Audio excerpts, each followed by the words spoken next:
Sud Radio, les vraies voix qui font bouger la France. Stéphane Soumier avec Bismart, 19h30, 20h. Salut à tous, on est de retour. Deux grands débats du moment sur Sud Radio. D'abord, la logistique, les colis. Recevrez-vous à Noël ce que vous avez commandé? C'est la Poste qui en parlera avec nous. Vous allez voir, elle est en plein mouvement, la Poste, de manière assez surprenante. Et puis ensuite, la question de l'hydrogène et de l'automobile. Et là, c'est Plastic Omnium, l'un de nos équipementiers automobiles les plus importants en France, qui a bien l'intention de devenir leader mondial sur ce sujet. C'est parti, on les écoute.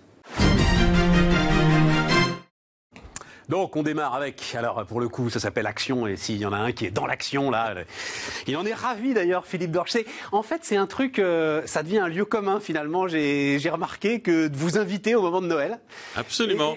Mais à chaque fois c'est un défi différent, c'est-à-dire, moi je l'avais oublié, l'ensemble des magasins l'ont pas oublié, moi je l'avais oublié, Noël dernier c'était les grèves. Et oui, c'était les grèves, on a eu aussi les gilets jaunes, on a eu les intempéries, enfin... On a eu la loi travail, il se passe toujours quelque chose. C'était pas au moment de Noël, la loi travail. Non, il y a eu aussi des soubresauts, il y avait eu, si. Mais en fait, tout au long de l'année, on est dans l'action, mais encore plus évidemment sur cette fin d'année. J'ai reçu votre concurrent. Enfin, on reviendra d'ailleurs sur ce thème de concurrent parce que c'est un truc qui m'intéresse quand je réfléchis à ce que vous faites. J'ai pas dit qui vous étiez encore, évidemment, directeur général adjoint du groupe La Poste, et en charge. Alors ça aussi, c'est étonnant et ça montre les mutations de La Poste. C'est que directeur général adjoint en charge de service courrier colis. Oui. Quand vous ne connaissez pas les mutations de La Poste, vous dites mais ils font quoi les autres directeurs généraux adjoints, il y a quand même la banque, il y a la banque postale, il y a le réseau, des bureaux de poste, et puis il y a Géopost, puisque la Poste est aussi un opérateur mondial avec le DPD Group, et puis l'Express avec Chronopost. Donc évidemment c'est la moitié. Mais Chronopost c'est dans votre périmètre? Alors c'est entre les deux, on est très proche. Voilà, c'est ça. Très proche parce que c'est sur la France évidemment, et avec Colissimo à la branche service courrier colis. Pourquoi je sais où est-ce que ça m'emmenait. Oui, alors donc effectivement c'est le marronnier du moment. J'ai appris donc en écoutant certaines de ces interviews très intéressantes, le chiffre m'a scotché au milieu parce que tout le monde voit les colis. Mais non, mais ça veut rien dire. 1 million de kilomètres par jour. Absolument. En ce moment-là. En ce moment même. Et 4 millions de colis par jour. Oui, mais laissez tomber les 4 millions de colis, parce que ça, j'arrive pas à me les représenter. En revanche, le million de kilomètres, là, je crois que ça veut dire quelque chose. Mais il y a les tournées classiques des postiers dans ce million de kilomètres, ou c'est 1 million de kilomètres plus des tournées des postiers? Non, il y a bien sûr les tournées des facteurs, de nos 70 000 facteurs. Qui comptent dans ce million, là. Qui comptent dans ce million. Et puis, nous avons les renforts qui aujourd'hui sont là, les colis postiers aussi, tous ceux qui partent des agences colis pour livrer les colis. Mais ce sont nos 165 millions de lettres que nous distribuons aussi tous les jours, les 22 millions d'exemplaires presse que nous distribuons chaque jour. Il reste 165 millions de lettres. Oui. Il va y avoir. Oui, mais c'est des lettres. Alors que dans ma jeunesse, on appelait les lettres à fenêtre. C'est-à-dire les lettres à fenêtre, c'est des lettres tristes, quoi. C'est des lettres, c'est des lettres à la noix. Il reste encore quand même facture, quelques lettres d'amour dans le lot. Mais vous le savez, il y en a combien manuscrites? Vous savez ça? Il y a à peu près 3% de lettres manuscrites dans le volume total de nos 7 milliards de lettres que nous traitons chaque année. On part de 18 milliards de lettres, évidemment. C'est un flux, un volume qui baisse très sensiblement. 18 milliards, il y a combien de temps? 2008. 2008. C'était le top de la crête du nombre de volumes, de courriers. 18 milliards, et depuis 2008, ça ne cesse de baisser, de 7 à 8%. Cette année, s'ajoute l'effet Covid du premier confinement. Là, on a eu en plus 8% de baisse en plus, lié à ce trou d'air. Et puis un effet structurel, parce que le digital, bien sûr, progresse bien sûr, dans les échanges. Évidemment. Mais évidemment. Mais nous pensons qu'en 2025 et en 2030, il restera du courrier, parce que c'est un média utile, c'est un média vert, et c'est un média qui sera économiquement aussi rentable. Pour ceux qui franchement, ça permet de parler en entreprise. Moi, je comprends pas qu'il y ait encore des entreprises qui vous envoient des chèques. Je comprends pas qu'il y ait encore des entreprises qui n'aient pas totalement dématérialisé leurs factures, même avec un PDF par mail. On peut se dire les choses quand même, parce que vous êtes un agent économique, un acteur économique. Et nous sommes un opérateur digital. Non, mais on est ravis qu'il y ait du courrier. Mais enfin, soyons d'accord.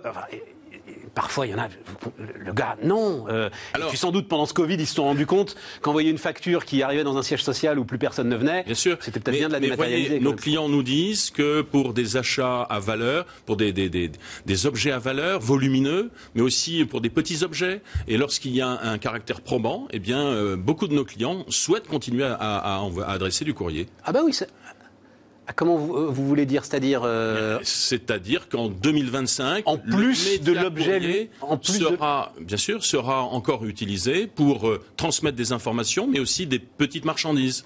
Et qu'à un moment donné, vous aurez aussi une frontière entre le courrier et le colis qui sera plus poreux, on va dire, hein, et ensuite avec une information, une traçabilité aussi sur ces échanges de courrier. Je vais vous donner un exemple, par exemple. En ce moment, la Poste, nous distribuons des masques pour le compte du ministère de la Santé. Ouais. Ces masques qui sont distribués à 8 millions de Français à revenus modestes, et ces masques sont acheminés par des enveloppes, par des services courriers. C'est bien. Non, j'aime bien la capacité à glisser le petit truc au milieu d'un sujet. Enfin, bon, c'est bien, bravo. Non, attendez, rentrons dans le truc, parce que moi, en fait, il y a un sujet. Votre métier me passionne. Voilà, il faut vous le dire. Et je me dis, mais un jour, ça va être la thrombose. C'est-à-dire, vous faites 1 million de kilomètres par jour. J'imagine que FedEx, DHL, enfin l'ensemble de vos chers concurrents font aussi 1 million de kilomètres par jour. Ils en font certainement un peu moins. Ce qui différencie la Poste... ce sujet de thrombose autour... Parce que c'est une courbe qui monte et que rien n'arrêtera à la livraison de colis. Bien sûr, bien sûr. Voilà. Et aujourd'hui... Comment vous adressez cette histoire? Nos parts de marché aujourd'hui s'accroissent. Parce qu'aujourd'hui, les seuls à pouvoir livrer sur l'ensemble du territoire et à pouvoir traiter cette pic période et tous les pics saisonniers, c'est évidemment la Poste par ses capacités. Et cette année encore, nous aurons augmenté nos parts de marché sur la livraison à domicile. Et on voit bien que la livraison à domicile, on le voit bien plus encore aujourd'hui avec la crise du confinement, c'est demandé par nos clients. On est d'accord. Et la Poste est particulièrement bien placée pour cela. Alors bien sûr, nous avons toutes les offres. Nous avons les offres express, les offres... Aucun problème, monsieur le vendeur. Vive les vendeurs, absolument aucun problème. Je le raconte assez régulièrement, je vis dans une famille nombreuse, avec des gamins qui sont très soucieux de l'environnement, mais enfin qui vont commander un câble USB qui va arriver par la Poste et par colis. Ces objets, dans l'économie de la tournée, ces objets, l'intérêt de les livrer en plus de façon responsable, c'est de les livrer dans une tournée massifiée. C'est-à-dire que ce qui est le modèle à la fois économiquement et écologiquement viable, c'est bien sûr de massifier le maximum d'objets dans une tournée, une ou deux tournées dans la journée. Ça, c'est ce que nous font nos facteurs. Et même avec la baisse du courrier, demain, livrer les colis par les facteurs, par des livreurs de la Poste sur des modèles de tournée, c'est tout à fait envisageable. Ça veut dire qu'on n'a pas conscience, à mon avis, à quel point ce métier que vous faites est un métier de techno.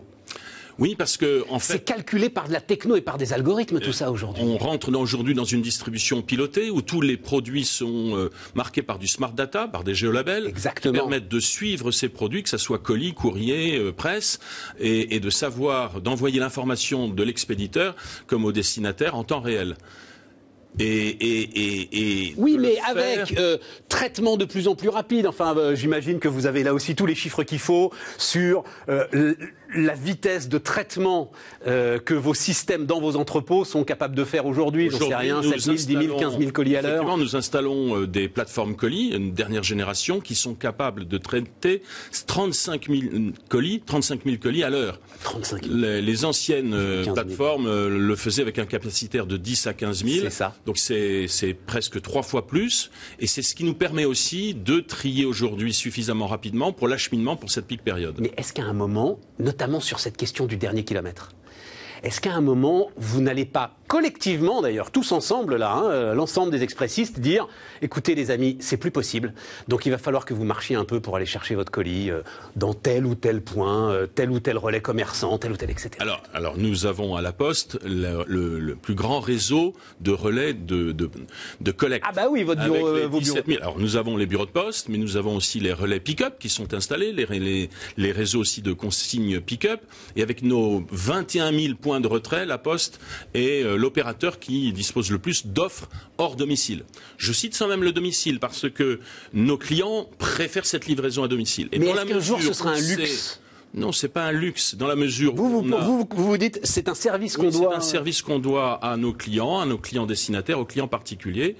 Et ce qui nous permet de l'assurer dans le temps, c'est la neutralité carbone et c'est évidemment notre travail pour diminuer l'impact carbone de ces livraisons. Donc depuis 2012, La Poste est engagée sur ce chemin, à la fois de diminution, donc c'est moins 30% d'émissions carbone sur la période d'ici 2023, ça c'est la première période sur laquelle nous sommes, par cette massification, parce que nous mettons les colis dans les tournées des facteurs avec le courrier en même temps que la presse. Cette massification nous permet donc de baisser cet impact carbone, mais aussi des technologies, vous les avez citées, ces nouvelles plateformes colis, mais c'est aussi les caisses mobiles qui nous permettent de transporter cela, à faire du cabotage, notamment par camion. Mais ce que nous n'arrivons pas à réduire, le résiduel, nous le compensons. Vous le compensez, ouais, mais ça, alors Philippe, c'est pas notre sujet, mais à un moment il va y avoir un sujet avec la compensation quand même. C'est-à-dire, c'est bien beau d'aller, c'est génial, non mais c'est génial d'aller faire pousser la mangrove dans les tropiques, mais il va y avoir trop d'entreprises et pas assez de mangroves. La Poste est leader sur la neutralité carbone en France, travaillons avec le ministère de l'Environnement pour des financements de projets en France. Bon, alors c'est un autre sujet qui me passionne, mais admettez, cette histoire de compenser localement est sans doute la plus grande absurdité vers laquelle nous mène l'ensemble du discours écologique. Si vous compensez, il faut que ça pousse et que ça pousse vite. La compensation locale, elle est plus lente que la compensation dans les tropiques. Je referme la parenthèse. L'autre sujet qui me passionne, c'est qu'en fait, il n'y a pas vraiment de concurrence entre vous. Tous ceux qui nous regardent là, tous, ils se disent « Ah tiens, il a le patron de Chronopost, ah mais dites donc, Chronopost, j'ai mis 3 jours. » Les amis, en fait, c'est pas leur sujet parce que de toute façon, il y a plus de demandes que d'offres. Oui, il y a plus de demandes que d'offres, mais enfin, je vous assure qu'on est dans un secteur tout à fait concurrentiel. Le monde du colis est un secteur hyper concurrentiel. Vous avez tous les opérateurs expressistes qui sont là, et c'est une très très bonne chose. Ça permet de nous stimuler. Ah oui, nous avons Amazon aussi, qui est notre client et qui se respecte évidemment, mais qui monte aussi son propre réseau logistique. Mais il est bien obligé en fait, parce que vous n'êtes pas à la hauteur. Vous n'êtes pas à la hauteur pour lui finalement. Non, je crois pas qu'ils le font dans tous les pays. C'est leur politique et c'est leur stratégie. Alors, non mais ça m'intéresse ça. Il est logique. Parce que moi j'avais le sentiment qu'il était logisticien par défaut. Non, c'est parce que justement il n'avait pas assez d'offres. Amazon est un client qui crée la croissance du colis et qui crée la croissance du e-commerce dans tous les pays où il est implanté, dans les grands pays. Et ce n'est pas un pur digital. Depuis l'origine, dans ses gènes, Amazon intègre évidemment la logistique. C'est son métier. Il ne faut pas l'oublier. D'accord. Mais nous sommes très heureux de livrer les Amazoniens, mais aussi de livrer les petits commerçants de proximité, tous les grands et moyens e-commerçants. Et surtout aujourd'hui, nous aidons les commerçants de taille moyenne et les petits commerçants à devenir des e-commerçants.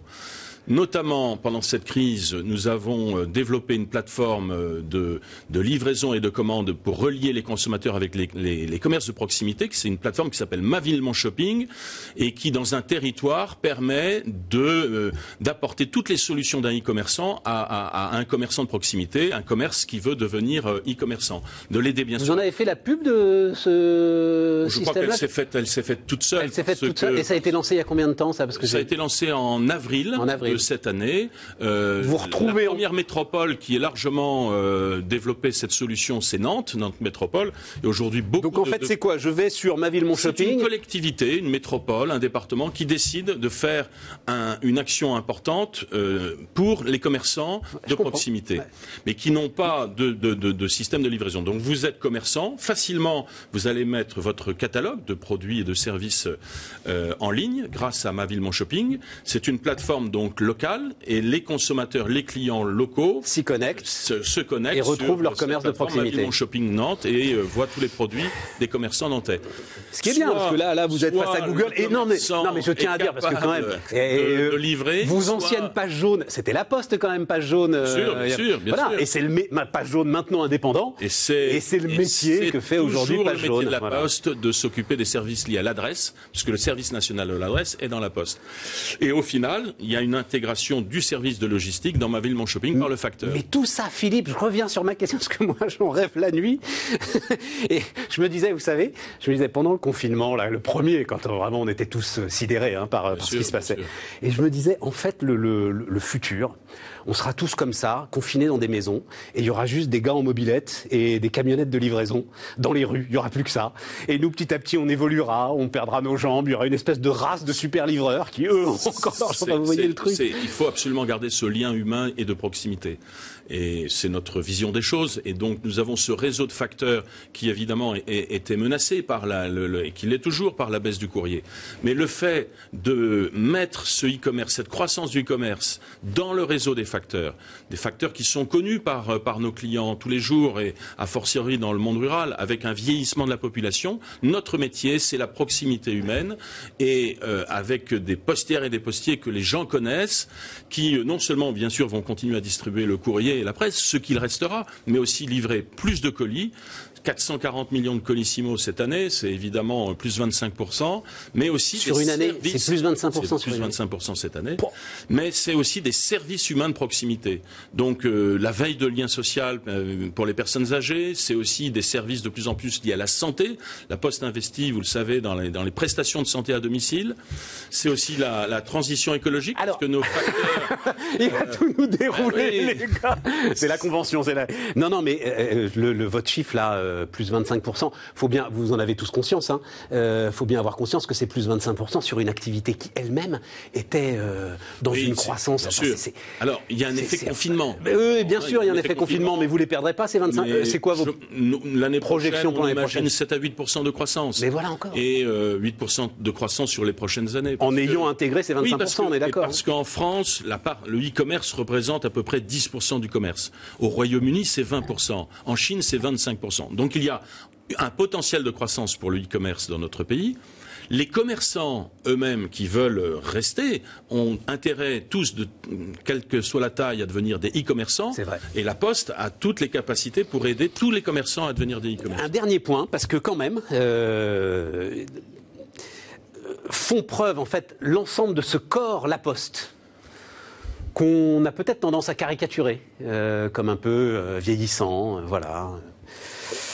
traversé d'un pouvoir syndical très fort, etc. Fait la preuve quand même là de son agilité, de sa capacité à investir. Non, mais pour une fois, c'est moi qui le dis, vous voyez. Je veux rendre hommage à toutes les... Merci de le souligner. Moi, je le vis tous les jours.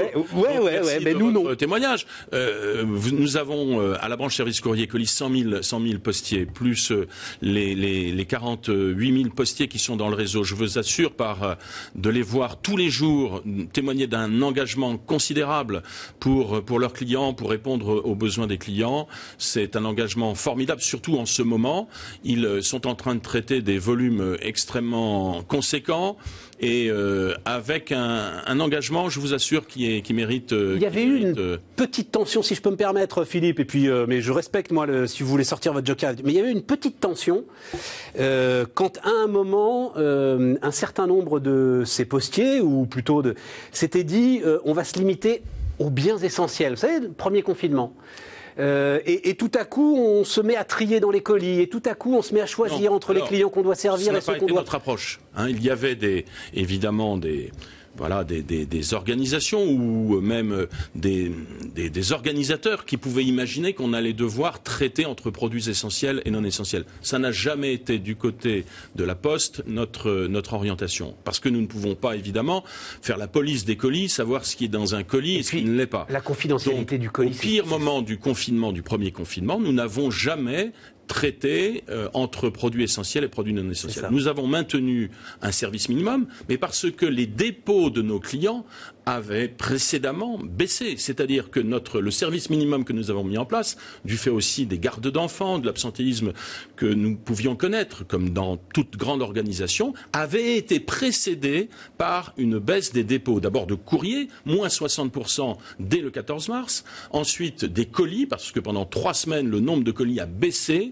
et puis sans parler du média des annonceurs qui a baissé de 95%. Non, évidemment, non, mais donc c'était une adaptation par rapport à la demande de nos clients, et dès de mémoire le 21 avril, nous avons remonté ce service minimum, d'abord à 4 jours, et dès le 11 mai, nous étions en pleine capacité. Mais on est d'accord, Philippe, parce que c'est le cœur, en fait, même de la création d'un service postal.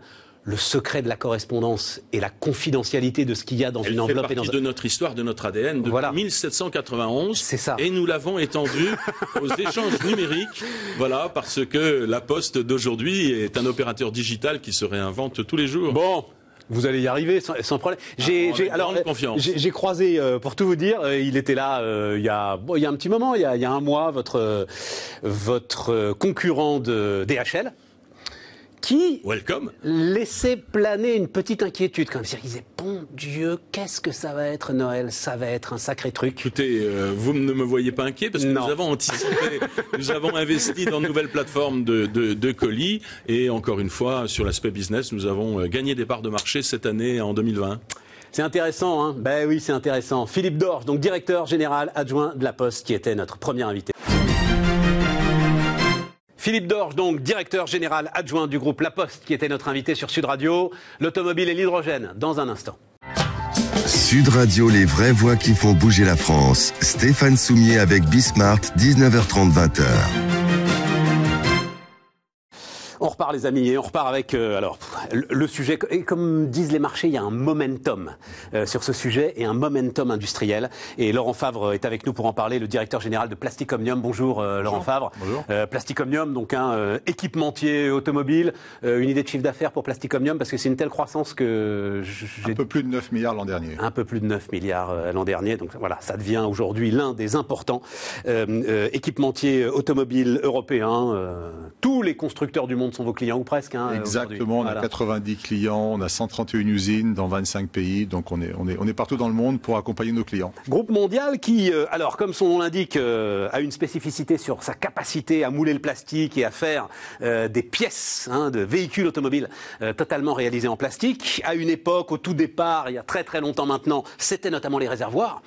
Et l'idée qu'on est un spécialiste du réservoir vous a forcément amené aujourd'hui, Laurent, à vous poser la question de l'hydrogène. Exactement. Ouais. Donc, comme vous le disiez, nous sommes le leader mondial du réservoir à essence et des systèmes de dépollution également.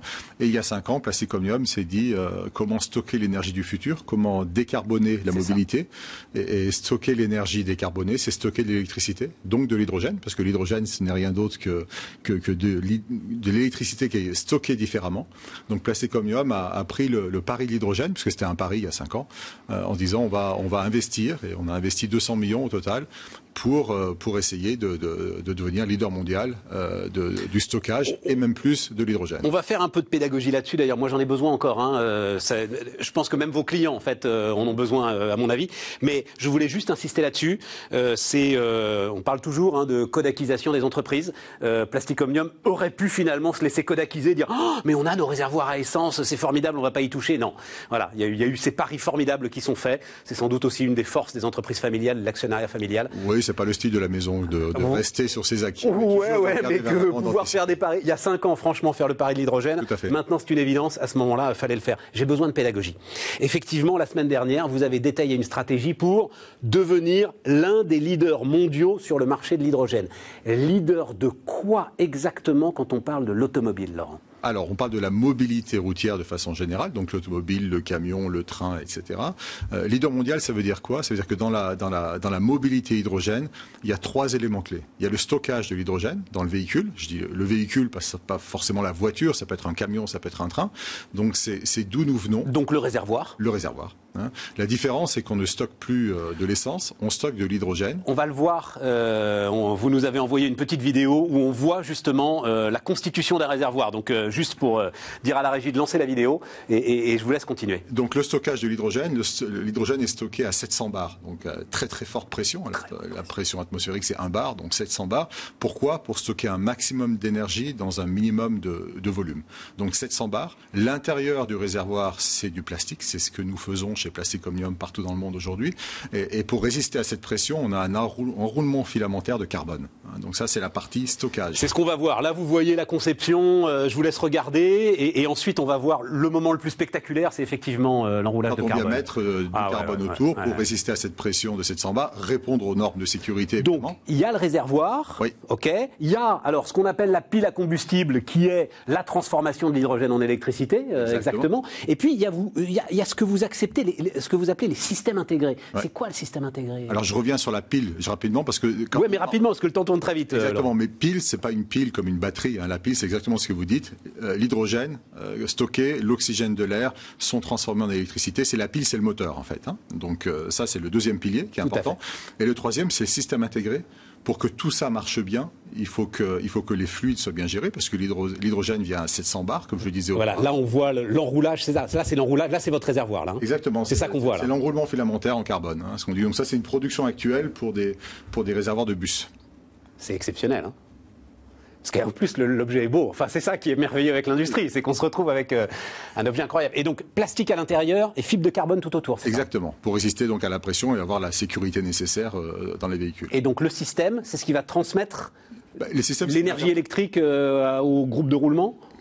Transmettre l'énergie électrique au moteur électrique, à la batterie, parce qu'il y a une batterie qui est là, gérer la température du système, parce que quand vous produisez de l'électricité, la pile monte en température, or elle ne fonctionne qu'entre 75 et 80 degrés, donc il faut gérer la thermique, et puis gérer les flux d'oxygène qui rentrent, qui doivent être mélangés avec l'hydrogène pour produire l'électricité. Donc ça, c'est tout ce qui va autour, c'est la gestion thermique, c'est l'électronique de puissance qui permet de gérer le système. Donc ce sont les trois piliers, stockage, pile, et systèmes sur lesquels on se positionne. Rapidement, comment est-ce qu'on définit ce périmètre ? Pourquoi est-ce qu'on ne se contente pas de faire les réservoirs, par exemple, pas assez de valeur ajoutée? Ou pourquoi est-ce qu'on ne met pas tout sur la pile à combustible, qui va être un énorme enjeu, de la même manière que la batterie est un énorme enjeu de la voiture électrique? Non, parce qu'on pense qu'il y aura des clients pour différents types d'approches. Certains de nos clients, les Asiatiques par exemple, ont développé la pile en interne, un Toyota, et a besoin d'un partenaire pour la partie stockage. Ouais. D'autres clients, comme dans les camions, les bus, les flottes captives, on peut imaginer des logisticiens ou d'autres flottes captives, vont vouloir équiper leurs véhicules de systèmes à hydrogène. Et là, ils auront besoin d'un partenaire, Plastic Omnium, qui pourra tout faire. Le système, la pile et le stockage. Donc, on aura différents types de marchés, différents types de clients, différents types de besoins. Et nous, on veut se positionner sur l'ensemble de la chaîne de la valeur pour répondre à tous les besoins des clients. Aujourd'hui, quels sont les gros acteurs qui pourraient être face à vous justement sur cette course à la mobilité hydrogène? Donc, il y en a certains, c'est les clients eux-mêmes en interne, puisque d'aucuns ont commencé... Oui, mais qui font des petits bouts comme vous... Ouais. Toyota, Hyundai, Honda ont commencé il y a de nombreuses années. Il y a des véhicules à hydrogène, d'ailleurs, qui sont sur le marché. Ils sont très intégrés, ils font beaucoup en interne. Mirai, je crois, s'appelle Mirai, celui de Toyota. Voilà, c'est ça. Conçu avec Air Liquide, d'ailleurs, en partenariat avec Air Liquide, je crois. Air Liquide fait la partie... On a aussi des partenariats avec Air Liquide pour le stockage, mais oui, il fait partie de tout ce monde de l'hydrogène. Après, les gros compétiteurs, on n'aime pas trop parler des autres. Mais non, mais c'est juste pour... Il y a des champions français avec Faurecia, Symbio, Michelin, qui se positionnent aussi sur un secteur équivalent. Il y a Bosch qui investit fortement dans l'hydrogène, il y a Continental qui investit fortement dans l'hydrogène. Ça va être la bataille des grands équipementiers automobiles finalement. Alors peut-être pas Valeo. Valeo est sur le sujet, non, peut-être pas. Valeo est sur le management thermique, sur la gestion thermique du système, mais donc pas directement sur l'hydrogène, sur la gestion thermique des systèmes électriques de façon générale. Donc oui, il y a... Non, mais c'est formidable. Enfin, merci beaucoup Laurent. Mais j'ai la compréhension, si vous voulez, l'intelligence, comme on dit, de ce marché qui est en train de naître. Et ce que je me dis, et ce que peuvent se dire ceux qui nous écoutent, c'est que si vous êtes comme ça, là, de gros industriels sur la ligne de départ, ça peut aller très vite, en fait, cette histoire. Exactement. Enfin, c'est pour ça que nous, on considère que c'est un bon signe de voir qu'il y a de plus en plus de compétiteurs potentiels. Ça prouve qu'il y a un vrai marché qui est en train de se créer. On pense avoir de l'avance parce qu'on a commencé avant les autres, parce que sur le stockage, c'est notre métier, on est leader mondiaux, donc on sait faire. Sur la pile, on s'est allié avec un Allemand qui fait ça depuis 20 ans, donc on sait faire. Donc ça, c'est acquisition qui a été faite il y a quelques semaines à peine. Il y a un mois. Oui, voilà, une acquisition, enfin une co-entreprise avec un acteur allemand. Donc on n'a pas simplement une technologie ou un produit pour le futur, on a des capacités capacité de production déjà. C'est une différence fondamentale par rapport aux autres, parce qu'on a commencé avant, tout simplement. Et puis c'est pour ça qu'on y croit de plus en plus, et tout ce qui se crée autour va accélérer la transition vers l'hydrogène, qui n'est rien d'autre que de l'électrification de la mobilité. C'est important. On l'oppose pas à la batterie. Avec de l'hydrogène, ça, absolument. L'électricité. Vous avez parfaitement raison. C'est vraiment ce qu'il faut qu'on ait tous en tête quand on regarde ce sujet. Ça reste des voitures électriques. Ce sont des voitures électriques. Voilà, ce sont des voitures électriques. Sauf que l'hydrogène résout en partie la question de l'autonomie, si j'ai bien compris. Exactement. Voilà. En fait, l'objectif de l'hydrogène, c'est de combiner l'avantage de l'électrique, pas d'émissions de CO2, silence de fonctionnement parfait, avec les avantages de la voiture à combustion, à savoir une autonomie normale, 500, 600, 700 km, et un temps de recharge ou un temps pour faire le plein de quelques minutes. Donc on n'a pas les inconvénients de la batterie. Exactement. Même si faire le plein d'hydrogène, c'est encore un truc un peu particulier, ce qui est normal. Il y en a, ça existe, mais c'est pas encore très répandu, voilà. Évidemment. Et vous pensez qu'il va y avoir, un niveau d'équipement qui, à un moment, pourrait être comparable? On sait que pour l'électricité, c'est un sujet aujourd'hui. C'est un sujet. Ça l'est moins pour l'hydrogène, on vient de dire pourquoi. Mais néanmoins, vous pensez qu'il va falloir faire naître à un moment un réseau de stations-service d'hydrogène? Tout à fait, ouais, c'est tout. C'est techniquement faisable, évidemment. C'est tout l'objet de certains plans de relance. En France, il y a un plan de relance de 7 milliards pour l'hydrogène, avec notamment la production d'hydrogène vert, parce que c'est important que l'hydrogène soit verte. Et puis l'infrastructure. L'Allemagne fait la même chose. Et la Chine est très, très ambitieuse, parce qu'elle a annoncé des plans beaucoup, beaucoup plus ambitieux en termes de moyens pour créer l'infrastructure, savoir avoir des pompes à hydrogène. Et dernière question avant d'aller sur quand même ce qui est le sujet, c'est-à-dire la réduction de coûts. La valeur, c'est-à-dire on dit maintenant ça y est, tout le monde a à peu près compris que dans la voiture électrique, la valeur c'était la batterie, et que nos constructeurs allaient peut-être avoir un problème. La valeur, elle est où à votre avis, Laurent ? Long terme 2030, parce qu'on pense qu'en 2030 un système hydrogène sera compétitif en termes de coût par rapport à un moteur diesel. C'est ça en fait, la référence aujourd'hui. Le système complet vaudra entre 6 000 et 8 000 euros.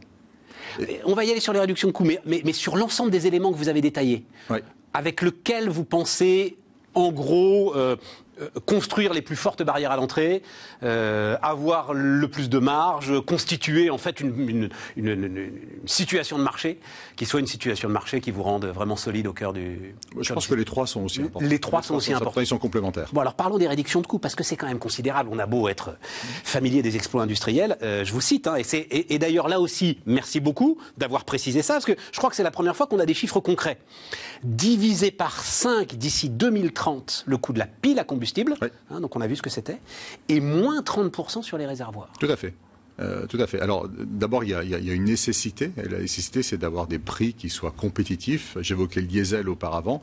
Or, une technologie comme l'hydrogène ne pourra être une technologie de masse que si le coût est compétitif par rapport au diesel. Aujourd'hui, la batterie est sponsorisée par des subventions.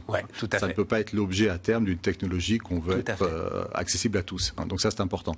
Après, c'est comment on réalise ça technologiquement. Sur le réservoir, je vous ai parlé du fait qu'il y avait beaucoup de carbone. Le carbone, on peut l'acheter moins cher, on peut en utiliser moins. Donc c'est toute l'optimisation qu'on va faire. C'est industrialiser l'enroulement filamentaire qu'on a vu auparavant, acheter la fibre un peu moins chère avec des quantités plus importantes et utiliser moins de carbone. Donc ça, c'est 30% de potentiel. Sur la pile, il y a beaucoup plus à gagner. Aujourd'hui, les piles, il y a beaucoup d'assemblage manuel.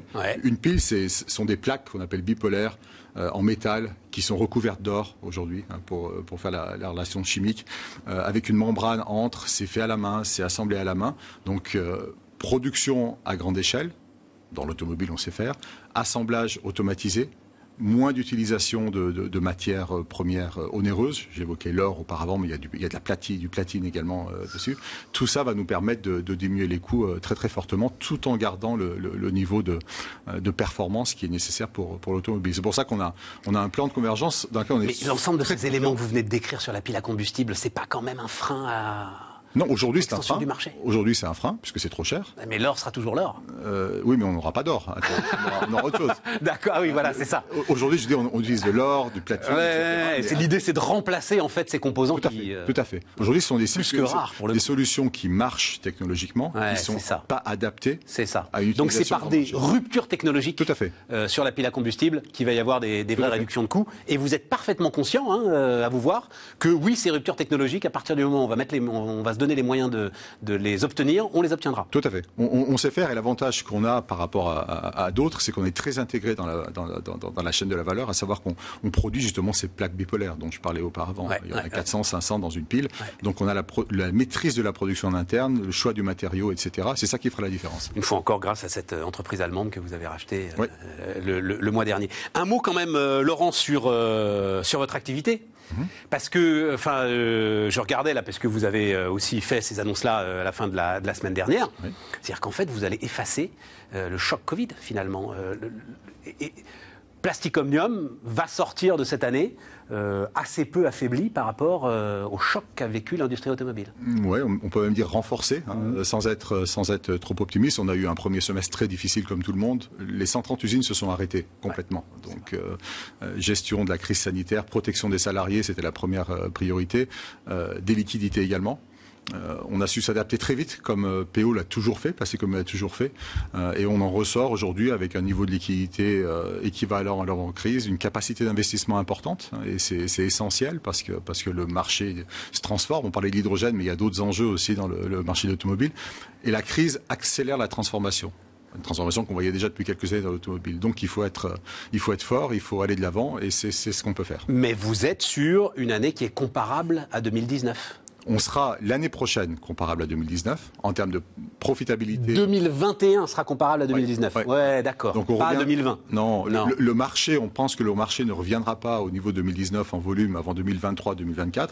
Nous serons dès l'année prochaine à des niveaux de profitabilité, génération de free cash flow équivalents à ce qu'on avait l'an dernier. Donc on va plus vite que le rebond du marché. Laurent, vous avez vécu, alors pour le coup, les usines automobiles, l'ensemble du secteur automobile a vécu le rebond prodigieux, moi je trouve qu'on n'en a pas assez parlé, le rebond prodigieux, alors de l'économie française, mais vous, de l'économie mondiale, au troisième trimestre. Oui. Et principalement en Asie. On parle nous on aime bien segmenter en régions, vous savez, dans l'automobile. En Asie, en Chine, on produit plus de voitures aujourd'hui que l'an dernier à la même époque. Donc c'est même pas un rebond, c'est une croissance par rapport à l'an dernier. Beaucoup de chefs d'entreprise ne sont pas encore aujourd'hui convaincus, d'abord de la puissance de ce rebond, parce que eux peut-être ils sont dans un secteur où là, et surtout de la capacité finalement de notre économie peut-être à rebondir de la même façon au début de l'année 2021. Est-ce que vous pensez qu'on va avoir, un rebond qui va être tout aussi ébouriffant au début de l'année 2021 ? Alors, nous on pense que l'Asie va continuer. L'Asie, oui, mais l'Europe, je pense que... Je vais être très franc avec vous, Laurent, c'est-à-dire... Les chefs d'entreprise aujourd'hui, justement, sont un petit peu tétanisés par l'Asie. Tout ce que je vois et que je lis partout, c'est la grande victoire de la Chine, c'est la grande victoire de l'Asie. Nous aussi, Européens, ça y est, on a encore pris un coup en pleine tête et on va encore être un peu plus déclassés. Ça ne dépend que de nous. Voilà ce que moi je pense, et notamment de croire au rebond sur le début 2021. Oui, je pense que le rebond, déjà en Europe, c'est reparti très très fortement pour nous aussi, parce qu'on parlait là d'une baisse de production de 5 à 10% simplement par rapport à l'an dernier. Quand on voit l'état encore sanitaire de l'Europe, je pense qu'on peut être très content du rebond. Il est beaucoup plus fort que ce qu'on avait anticipé chez Plastic Omnium. Il y a encore des incertitudes à court terme par rapport à la situation sanitaire. Dans l'automobile, confinement, concessions fermées, on ne peut plus commander des voitures, donc c'est ce risque-là. Maintenant, est-ce que le risque est fort sur un non-rebond de l'économie ? Je ne pense pas en Europe, parce qu'il y a un besoin de consommation, et nous on voit un besoin de mobilité individuelle aussi. Tout simplement pour des raisons sanitaires. Donc la voiture reste une très bonne option pour beaucoup d'Européens aussi, pas simplement pour des Asiatiques. Et c'est pour ça qu'on est volontariste, tout en restant évidemment à l'écoute des évolutions du marché. Laurent Favre, le directeur général de Plastic Omnium, était notre invité sur BIS. Laurent Favre, directeur général de Plastic Omnium. Les amis, on se retrouve demain pour d'autres aventures sur Sud Radio. Sud Radio, les vraies voix qui font bouger la France. Stéphane Soumier avec Bismart, 19h30, 20h.